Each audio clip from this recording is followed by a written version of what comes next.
So, greetings of the day, students.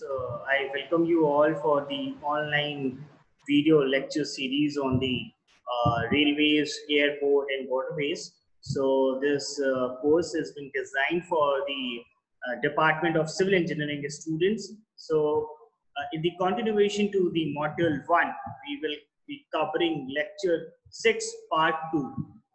The lecture 6 is all about the ballast, its specification, different materials, different characteristics of those materials, and the different tests which has to be performed on those ballast for checking the suitability of that particular material as a ballasting material.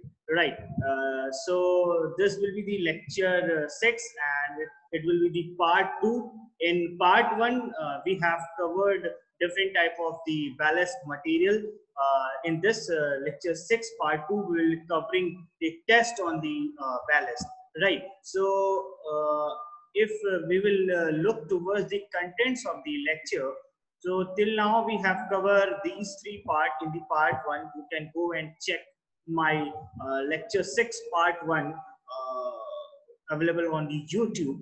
And this one, this test on the ballast, basically classified into durability test, crushing test, impact test, and shape test. It will be covered in the part 2, right? This was covered in part 1. This section was covered in part 1, and this section we will covering in this particular lecture, right? So till now we have seen that what are the different materials which can be used for the ballasting. So I have covered 8 to 9 type of material which can be used for the ballasting purpose, right? And we have also seen that the best and ideal material which is used for ballasting is the broken stone, and particularly the igneous rock. Kaun sa rock? Igneous rock, right? And we have also seen the various characteristic of different materials, as well as its specification, where to use, where not to use. If we'll use this type of sleeper, then this kind of material is suitable. If we use wooden type of the sleeper, then this other type of the material is suitable for the ballasting purpose. Then we have also seen what are the different size of the ballasting ballast material which is suitable. And apart from that, we have also covered what is the minimum depth of the ballast section, right?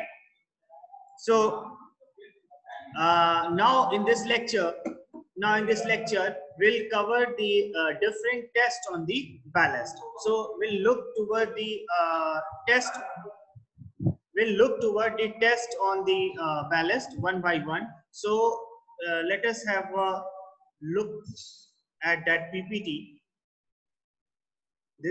These all parts were covered in part 1, and we have to cover the entire lecture from this part, that is a different test to be performed on the ballast, right? So first of all, let us have a recap of the previous lecture, right? So we all know that जब पिछले slide में या sorry पिछले lecture में मैंने ये बात किया था कि किसी भी मटेरियल को जब हम बैलेस्टिंग के लिए यूज करते हैं या सेलेक्ट करते हैं, तो सबसे पहला जो हमारा ऑब्जेक्टिव ये होता है कि हम उसकी सूटेबिलिटी को चेक करते हैं, राइट? तो उसकी कैरेक्टरिस्टिक को चेक किया जाता है, ठीक है, कि कौन सा मटेरियल वो सूटेबल होगा कि नहीं होगा, राइट? तो उसके लिए हम कुछ टेस्ट परफॉर्म करेंगे, राइट? तो बैलेस्ट मटेरियल की क्वालिटी को डिफाइन करने के लिए, उसकी पार्टिकल कैरेक्टरिस्टिक को डिफाइन करने के लिए हम उस पर कुछ टेस्टिंग परफॉर्म करते हैं, राइट? और उसी को कहते हैं test, different test on the ballast. So ballast material quality is defined by its particle characteristic. Therefore, testing of ballast material is required to define this characteristic. So what are the different characteristics? Let us have a look, and what are the different tests which have to be performed to check those characteristics. ठीक है, तो सबसे पहली जो characteristic होती है एक material की सुटेबिलिटी को चेक करने के लिए, वो हमें चेक करनी होती है उसकी ड्यूरेबिलिटी. क्या चेक करनी होती है? उसकी ड्यूरेबिलिटी. अब ड्यूरेबिलिटी को चेक करने के लिए हमारे पास बेसिकली तीन तरह के एब्रेशन टेस्ट है। एब्रेशन मतलब resistance to hardness, resistance to hardness, right. तो एब्रेशन का मतलब हुआ रेजिस्टेंस टू हार्डनेस। अब उसमें जो सबसे पहला टेस्ट है या जो सबसे ज्यादा यूज किया जाता है वो कौन सा है? वो है Los Angeles abrasion test, right. तो in order to perform the hardness test on the ballast material, we perform the Los Angeles aberration test, right? Now we'll look towards the different specification and how we perform this test in this entire slide. अब हम देखते हैं कि loss Angeles test से हमको क्या मिलता है और उससे हम कैसे परफॉर्म करते हैं, right. So Los Angeles test पहले होता क्या है? It is a dry test to measure the toughness और tendency for the breakage of the aggregate. तो एक एग्रीगेट की ब्रेकिंग टेंडेंसी को मेजर करने के लिए हम जो है लॉस एंजलिस एब्रेशन टेस्ट को परफॉर्म करते हैं and it is a dry test, right. इसमें जो है वाटर का यूज नहीं करते, इसलिए हम इसको ड्राई टेस्ट भी कहते हैं। So Los Angeles aberration test is a dry test which is used to measure the toughness or tendency for the breakage of the aggregate, right? तो पहली चीज तो ये पता चली कि हम किस कैरेक्टरिस्टिक को मेजर करते हैं लॉस एंजलिस एब्रेशन टेस्ट से। वो होती है tendency for the breakage of aggregate, to measure the tendency for the breakage of the aggregate. It is actually checked by the Los Angeles aberration test, ठीक है। अब इस एब्रेशन टेस्ट को कैसे करते हैं? Step by step. इसमें एक पहली चीज तो हम ये जान गए कि ये किस लिए होता है, और दूसरी चीज ये ड्राई टेस्ट होता है, मतलब इसमें हम पानी का यूज नहीं करेंगे, ठीक है। तो इसके लिए हम किस चीज का यूज करते हैं? 12 स्टील बॉल्स। हम 12 स्टील बॉल्स को लेते हैं एक स्टील ड्रम में, in a large steel drum 12 steel balls are taken, ठीक है। It consists of 12 steel balls in a large steel drum for कितने रिवॉल्यूशन पे? 1000 रिवॉल्यूशन। कितने रिवॉल्यूशन पे? 1000 रिवॉल्यूशन पे। Impact of steel ball का crushing on the ballast, right? So पहली चीज तो हम ये जान गए कि कितने इसका जो apparatus है उसमें वो किस चीज का होता है। वो एक लार्ज स्टील ड्रम होता है जिसमें हम 12 स्टील बॉल्स को डालते हैं, और कितने उसको रिवॉल्यूशन पे चलाया जाता है? It is about 1000 revolution, okay. And this impact of steel ball, जो इस स्टील बॉल का इंपैक्ट है, it causes the crushing on the ballast, right. तो तीन चीज है। पहले तो हमने एक ड्रम लिया, स्टील ड्रम, उसमें हमने 12 स्टील बॉल्स को डाले और 1000 रिवॉल्यूशन पे उसे रिवॉल्व किया, ठीक है। अब उस स्टील बॉल का जो उस पे इम्पैक्ट होता है उसकी वजह से जो है बैलेस्ट पे क्रशिंग होती है। The crushing on the ballast is due to the impact of these 12 steel balls। भाई जब 12 स्टील बॉल है, जब वो रिवॉल्व कर रहा है, तो जब उससे वो टकराएगा तो it will lead to the crushing on the ballast, right. अब जो material from the test should sieve with 1.7 mm सीप। अब हम इसको कितने mm सीप पे सीप करेंगे? 1.7 mm, ठीक है। तो लॉस एंजलिस वैल्यू कैसे निकलेगी? पहले तो W1 क्या है? Total weight of the specimen, ठीक है। और W2 क्या है? Wait of the material retained on the 1.7 mm सीप। तो W1 minus W2 by W1 into 100 will give you the Los Angeles aberration value, ठीक है। हमने क्या किया? हमने 12 स्टील बॉल को एक स्टील ड्रम में रखा और उसको कितने रिवॉल्यूशन पे चलाया? 1000 रिवॉल्यूशन, ठीक है। तो उसके जो हमारे पास स्टील बॉल्स हैं उसकी वजह से, उसके इंपैक्ट की वजह से हमारे बैलेस्ट पे क्या होगी? क्रशिंग होगी, ठीक है। बैलेस्ट पे क्या होगी? क्रशिंग होगी। तो जो भी मटेरियल का हमको एब्रेशन वैल्यू निकालना है, तो पहले हम उस मटेरियल का वेट कर देंगे और उस मटेरियल का वेट होगा W1, ठीक है।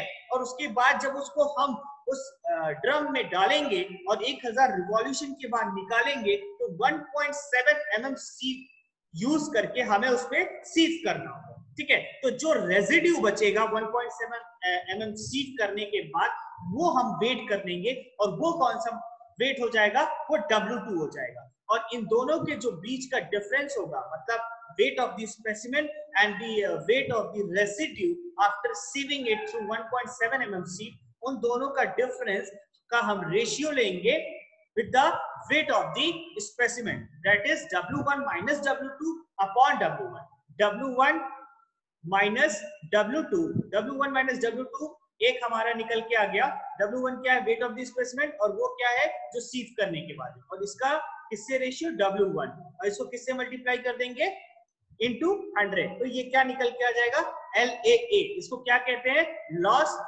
Angeles abrasion value. तो इस तरह हम जिस भी मटेरियल को बैलेस्टिंग के लिए यूज करते हैं उसकी लॉस एंजलिस एब्रेशन वैल्यू इस तरह से इस इंपेरिकल फॉर्मूले से हम निकालते हैं, राइट।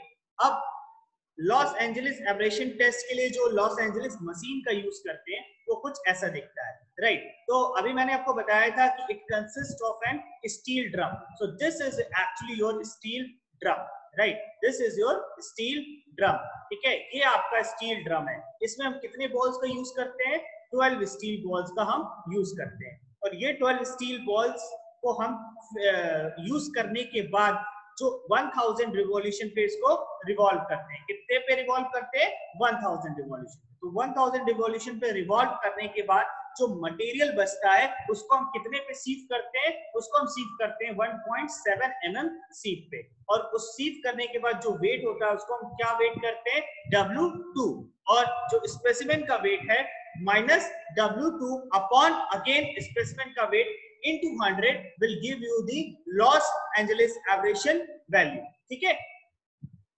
ये है। और इससे हम क्या निकालते हैं, ये जब वैल्यू जो निकल के आएगी वो बताएगा the breaking tendency of the aggregate, it will tell you the breakage tendency of the aggregate, right।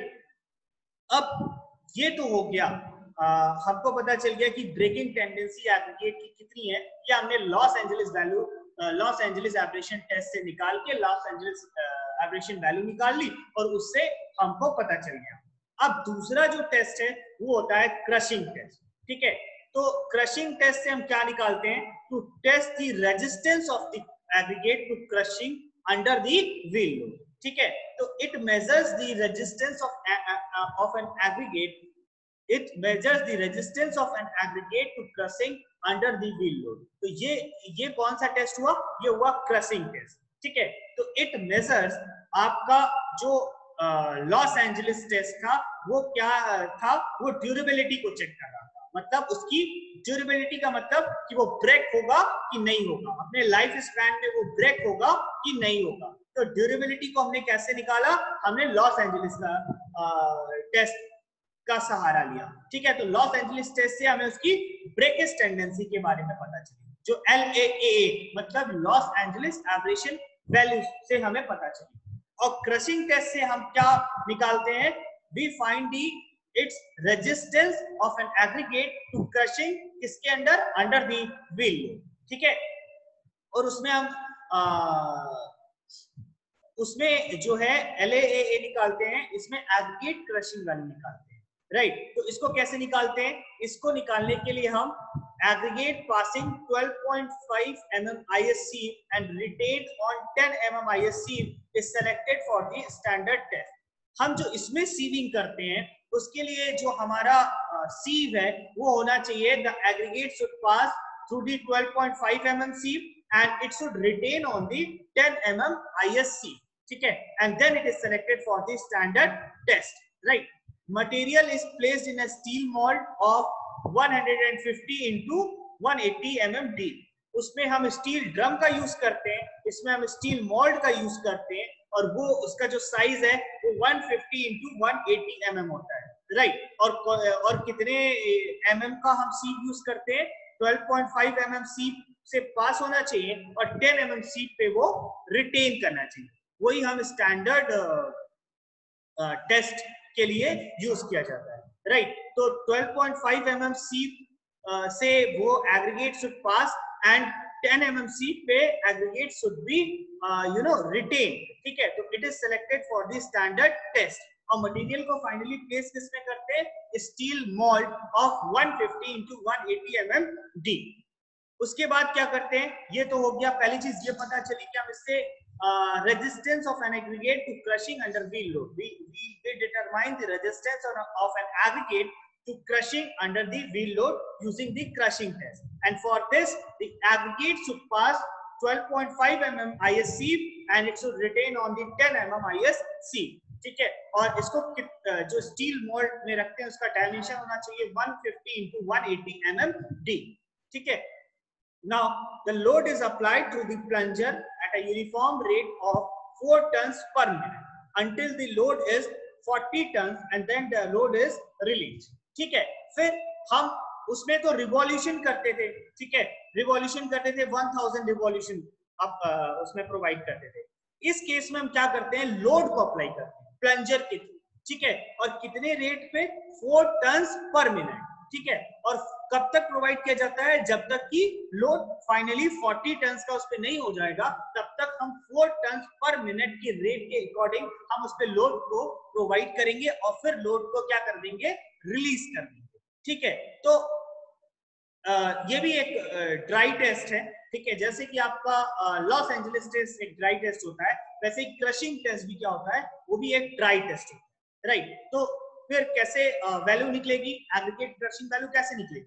पहले हमने कोई ड्राई स्पेसिमेन लिया था, उसका वेट मान लो वो कितना है? वो W1.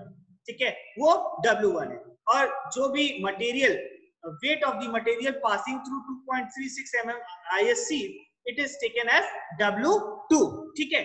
तो एक तो हमने सबसे पहले जो है 12.5 mm ISC से वो पास होना चाहिए और 10 mm ISC पे वो रिटेन होना चाहिए. ठीक है. उसका साइज कितना होना चाहिए? उसका साइज 150 into 180 mm होना चाहिए. ठीक है. फिर हम एक प्लंजर का यूज करते हैं और उस प्लंजर से उस पे हम लोड को अप्लाई करते हैं. तो जब हम प्लंजर से लोड को अप्लाई करेंगे तो वो कितने रेट पे होना चाहिए?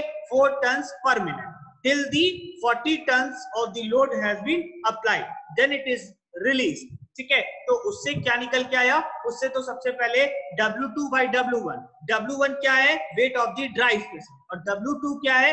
the weight of the sample which has been passed through 2.36 mm ISC. तो इसका रेशियो फिर फिर मल्टीप्लाइड बाय 100. ये है इसका वैल्यू. तो W2 by W1 into 100. तो इससे क्या निकल के आएगा? इससे हमें मिलेगा एग्रीगेट क्रशिंग वैल्यू. ठीक है. अब हमने दो चीजें निकाल ली. पहला तो ड्यूरेबिलिटी, मतलब टेंडेंसी टू ब्रेकेज. उसके लिए हमने लॉस एंजलिस एब्रेशन टेस्ट का यूज किया. फिर हमने resistance of an aggregate to crushing under wheel load, ये हमने क्रशिंग टेस्ट से निकाल लिया. ये भी एक ड्राई टेस्ट है. इसमें हमने 150 into 180 mmd का स्टील मोड लेके उसमें प्लंजर का यूज किया और 4 टन्स पर मिनट के हिसाब से लोड को अप्लाई किया. अब हमको जो निकालना है वो है इम्पैक्ट टेस्ट. अब कौन सा टेस्ट है?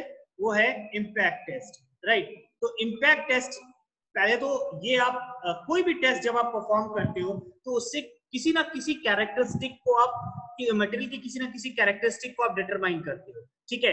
कभी टफनेस आप डिटरमाइन करोगे, कभी उसका हार्डनेस डिटरमाइन करोगे, कभी उसकी ब्रेकेज टेंडेंसी डिफाइन करोगे, ड्यूरेबिलिटी को चेक करोगे. ठीक है. तो ये जो कैरेक्टरिस्टिक है ये सुटेबिलिटी को दिखाता है. ये किसी भी मटेरियल को सेलेक्ट करने से पहले, एज अ बैलेस्टिंग मटेरियल को सेलेक्ट करने से पहले उसकी सुटेबिलिटी को दिखाता है. ठीक है. कि वो कितना सुटेबल है. ठीक है. तो उसकी जब सुटेबिलिटी को चेक करने के लिए हमको ये टेस्ट को परफॉर्म करना पड़ता है. तो ड्यूरेबिलिटी तो हमने देख लिया कैसे निकालेंगे, हमने क्रशिंग भी देख लिया. अब हम इम्पैक्ट निकालते हैं. तो इम्पैक्ट किसको मेजर करता है? ये मेजर करता है टफनेस को. ठीक है. एब्रेशन हार्डनेस को, और इम्पैक्ट किसको मेजर करता है? टफनेस. ठीक है. मतलब absorption of the energy. Toughness को अगर लिटिल मीनिंग उसका निकालें तो साइंस कहता है कि इसका मतलब हुआ it's resistance to the absorption of the different energy. Right. तो impact test actually measures the toughness to sudden shocks and impact. तो किसी सडन शॉक्स की वजह से जो उसके टफनेस को मेजर करने के लिए हम इम्पैक्ट टेस्ट का यूज करते हैं, ठीक है। तो toughness test is impact test is used to measure the toughness to sudden shocks and the impact load, ठीक है। देखो जब भी स्टील आपका जो व्हील्स है उसकी वजह से रेल पे जो डिफरेंट शॉक्स और वाइब्रेशंस और इम्पैक्ट लगेंगे, तो उसकी वजह से उसको रेजिस्ट करने के लिए उसके ऐसा मटेरियल होना चाहिए, टफ मटेरियल होना चाहिए जो उसके शॉक्स को और इम्पैक्ट को क्या करे, रेजिस्ट कर सके, और उसी को कहते हैं टफनेस। और उसको टफनेस को मेजर करते हैं इम्पैक्ट टेस्ट, ठीक है। तो it measures the toughness to sudden shocks and impact load, ठीक है। अब इस केस में जो IS sieve है उस aggregate size of passing through 12.5 mm sieve, ठीक है, और and it should retain on the 10 mm sieve placed in the steel mold, ठीक है।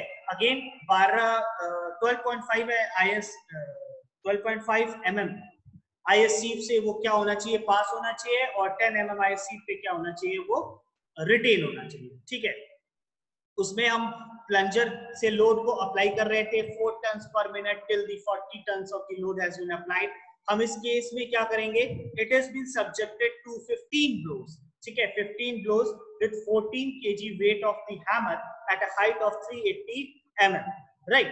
तो क्या करते हैं हम इसमें, हम एक मॉल्ड लेते हैं, एक स्टील मॉल्ड लिया, राइट। एक स्टील मॉल्ड पे हम क्या करते हैं, उस पे जिस भी मटेरियल का हमको टफनेस को चेक करना है, इम्पैक्ट टेस्ट को परफॉर्म करना है, उसमें हम उसका वेट करते हैं पहले, उस मटेरियल का, उस स्पेसिमेन का, उस सैंपल का, उस सैंपल का वो कितना वेट हुआ, वो W1। उस W1 को हमने उस स्टील मोल्ड में डाला, ठीक है। उसके बाद उसको हमने 15 ब्लोज उस पे दिए, 15 blows, it is subjected to 15 blows, ठीक है। और वो ब्लोज किससे दिया जाता है, एक हैमर से, और उस हैमर का वेट कितना होता है, 14 kg, और वो उसका फॉल कितने हाइट पे होता है, 380 mm। तो हमने किसी भी हमने एक स्टील मोल्ड लिया और उसमें किसी भी सैंपल को जिसका हमको टफनेस डिटरमाइन करना है, उसका पहले हमने वेट कर लिया, ठीक है। उस सैंपल को जब हमने वेट किया, उस ड्राई सैंपल को हमने वेट किया, तो उसकी कुछ वैल्यू आई होगी, और उसको हम कहते हैं कि वो W1, उसको मान लेते हैं W1। उस वेट को उस स्पेसिमेन उसको स्पेसिमेन में हम डालते हैं, ठीक है। उसके बाद उसमें हम 15 blows with a 14 kg weight of the hammer with a height of 380 mm fall we provide, ठीक है। पहले केस में एब्रेशन में क्या कर रहे थे, उसमें 12 स्टील बॉल को के साथ उसको डाल के उसे रिवॉल्व कर रहे थे, कितने पे, 1000 रिवॉल्यूशन, ठीक है। फिर दूसरे केस में हम क्या कर रहे थे, प्लंजर से लोड को अप्लाई कर रहे थे, कितने रेट के हिसाब से, 4 टन पर मिनट के हिसाब से, टिल 40 टन। इस केस में हम क्या करेंगे, हम 15 ब्लोज प्रोवाइड करेंगे, वेट होगा हैमर का 14 kg और हाइट होगा 380 mm, राइट। तो total weight of the dry sample कितना हो गया, W1। और जब 2.36 mm IS sieve पे उसे हम सीव करते हैं, उसके बाद जो मटेरियल पास हो जाता है उसको हम कितना वेट ले लेते हैं, उसको लेते हैं W2, ठीक है। देखो ये जो जब 15 ब्लोस हम उस पे प्रोवाइड कर देंगे, ठीक है, उसके बाद जो हमारा रेजिड्यू बचता है उसको हम कितने सीप पे पास करते हैं, 2.36 mm, और जितना पास हो जाता है उसको हम वेट कर लेते हैं, उसको बोलते हैं W2, ठीक है। उसके बाद फिर उसको W2 by W1 into 100, ठीक है, W2 by W1 into 100, उससे क्या निकल के आई, एग्रीगेट इम्पैक्ट वैल्यू। उससे क्या मिला हमको, उस मटेरियल की टफनेस एबिलिटी पता चली, ठीक है। तो एब्रेशन टेस्ट हमने परफॉर्म किया, उससे हमें उसकी हार्डनेस यानी कि रेजिस्टेंस टू ब्रेकेज पता चला, ठीक है। उसके बाद हमने क्रशिंग टेस्ट को परफॉर्म किया, तो resistance of an aggregate to crushing under the wheel load पता चला, ठीक है। फिर हमने इम्पैक्ट को किया, तो उससे हमें उसकी टफनेस के बारे में पता चला कि how much it can resist the shocks and impact loads, ठीक है। अब आगे देखते हैं, जो एपरेटस मैंने आपको अभी बताया कि कैसे उसमें यूज करते हैं, 15 ब्लोज प्रोवाइड करते हैं, 14 kg वेट ऑफ हैमर होता है, तो ये है बेसिकली आपका डिफरेंट एपरेटस जो हम यूज करते हैं। जो ये स्टील मोल्ड का हम यूज करते हैं वो होता है ये, ठीक है। This is your steel mould which is provided for performing the test. This is basically your tamping rod, right? And this is the way how we perform the test for determining the impact load, right? So ये आपका hammer है, ठीक है, ये hammer है, ये आपका basically 14 kg का होता है। 14 kg hammer is being used, 15 number of blows to be provided is the 15, ठीक है। और ये आपका सिलेंड्रिकल स्टील कप है जो कि ये है, इसी को हम यहाँ पे प्लेस करते हैं और इसमें हम W1 वेट करके सैंपल को यहाँ पे प्रोवाइड करते हैं।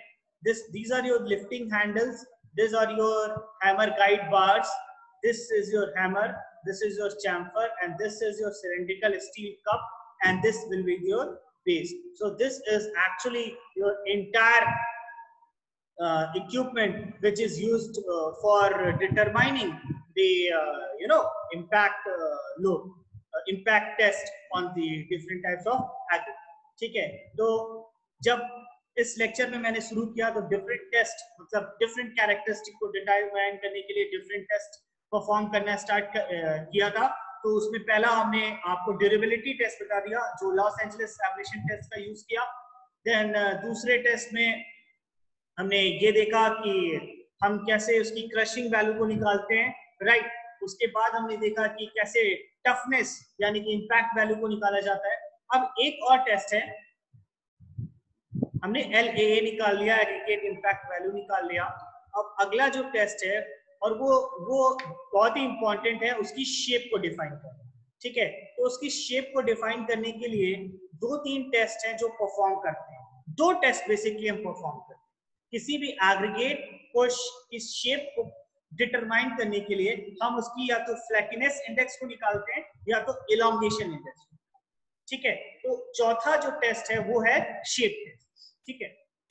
अब उस शेप टेस्ट को हम कैसे करते हैं, वो पहला जो है वो है फ्लैकीनेस इंडेक्स, ठीक है। The flakiness index of aggregate is the percentage by weight of particle whose least dimension thickness is less than the 0.6 of their mean dimension, ठीक है। तो पहला है फ्लैकीनेस। फ्लैकीनेस क्या डिटरमाइन करता है? Flakiness actually it determines, it is a index, it is a basically numerical index of an aggregate is the percentage of weight, percentage by weight of the particle whose least dimension, ठीक है, मतलब thickness whose least dimension is less than the 0.6 of their mean dimension, ठीक है। तो फ्लैकीनेस index is basically 0.6 into 0.6 into mean dimension, ठीक है। जो आपका लीस्ट डायमेंशन है, जो आपका लीस्ट डायमेंशन है मतलब जो डायामीटर है, थिकनेस है, सॉरी, जो थिकनेस है वो कितना कम होना चाहिए? It should be less than the 0.6 of the mean dimension of an aggregate.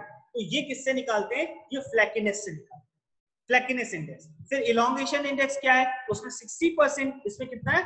180%।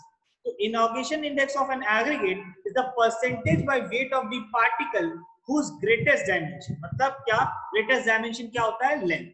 minimum dimension, least dimension क्या होता है? thickness. तो greatest dimension क्या हुआ? length is greater than the 1.8 times of their mean dimension. The elongation test is not applicable to sizes smaller than 6.3 mm, ठीक है।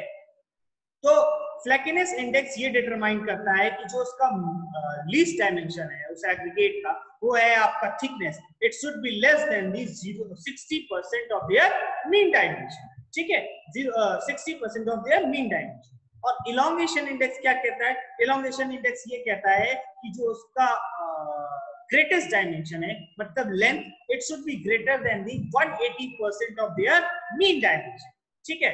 तो elongation test basically 6.3 mm size से स्मॉलर साइज के लिए applicable, suitable नहीं। तो शेप टेस्ट हम perform करने के लिए 2 तरह के टेस्ट को परफॉर्म करते हैं। वो होता है फ्लैकीनेस, उसकी फ्लैकीनेस को बताता है, ठीक है, फ्लैक कितना मटेरियल फ्लैकी है, और इलोंगेशन टेस्ट से वो कितना इलोंगेट हो सकता है। तो उससे वो क्या पता चलता है, उसकी शेप पता चलती है, उसकी एंगुलरिटी के बारे में पता चलता है, राइट। तो 4 टेस्ट हमने परफॉर्म किए। पहला था हमारा ड्यूरेबिलिटी टेस्ट, मतलब लॉस एंजलिस एब्रेशन टेस्ट, उसकी ब्रेकेज टेंडेंसी को बताया। देन हमने क्रशिंग टेस्ट को परफॉर्म किया। क्रशिंग टेस्ट को परफॉर्म करने के लिए हमने ये पता किया कि what will be the resistance of the crushing through the wheel load, ठीक है। फिर हमने तीसरा इम्पैक्ट टेस्ट का परफॉर्म किया।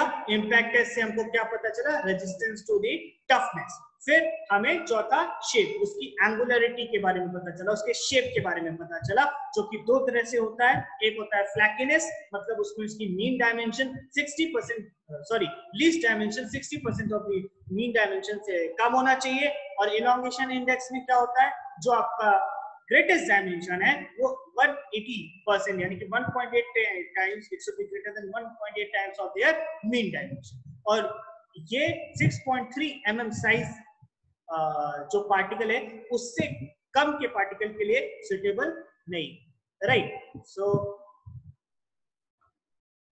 we have seen this much of test.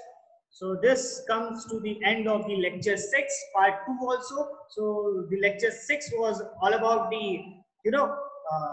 ballast materials and its test for its suitability. So in part 1 हमने cover किया different types of the ballast material, that were the 8 types, और उसके suitability को check करने के लिए हमने test perform किया। उस टेस्ट को कैसे परफॉर्म करते हैं, वो 4 टेस्ट है और 4 कैरेक्टरिस्टिक को हम डिटरमाइन करते हैं, फिर उसकी suitability को चेक करते हैं।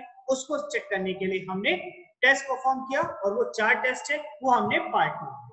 So this is all about the about the ballasting material. So thank you so much, thank you, and thank you for having the patience. So have a good day. We'll start with a new lecture in coming days. Thank you guys.